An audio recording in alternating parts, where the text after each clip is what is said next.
Negara kini sedang berdepan isu ketirisan subsidi diesel yang serius.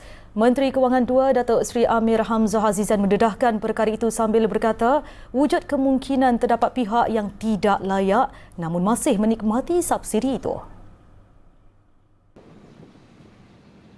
Memberi contoh mengenai penggunaan diesel bersubsidi dalam negara, Datuk Seri Amir Hamzah berkata penggunaan itu adalah lebih kurang 6.1 bilion liter sebelum COVID-19 dan kini penggunaan diesel bersubsidi mencecah 10.8 bilion liter.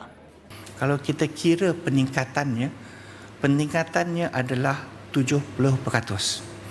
Rasa-rasa ekonomi dalam negara ni tak berkembang 70%. Jadi mana subsidi diesel itu pergi?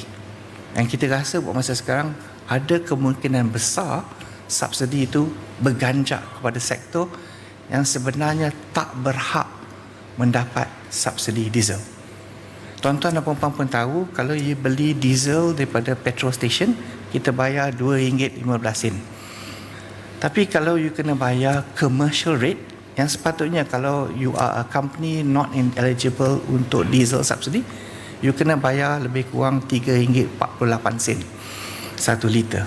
Jadi perbezaan amat ketara. Beliau berkata demikian ketika berucap pada Perhimpunan Bulanan Kementerian Perdagangan Dalam Negeri dan Kos Sara Hidup KPTN di Putrajaya semalam. Mengenai kemungkinan subsidi tersebut berganjak kepada sektor yang tidak berhak mendapat subsidi diesel, Datuk Seri Amir Hamzah berkata perkara itu mengakibatkan beban lebih besar kepada pengurusan kewangan negara. Kerana duit yang kita bayar kepada syarikat-syarikat ini yang mungkin tak boleh mendapat subsidi, sepatutnya pergi balik kepada rakyat.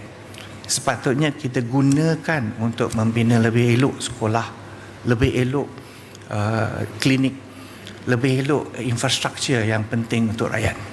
Jadi kita kena tutup kelompongan yang ada daripada segi ketirisan yang ada. Kita tengok daripada segi jumlah diesel subsidi yang kita beri tahun lalu lebih kurang 20 bilion. Kalau kita dapat pantau dan potong setengah pun, alhamdulillah.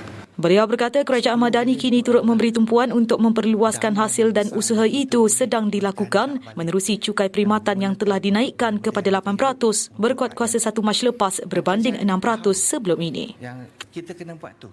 Yang kalau kita tengok dalam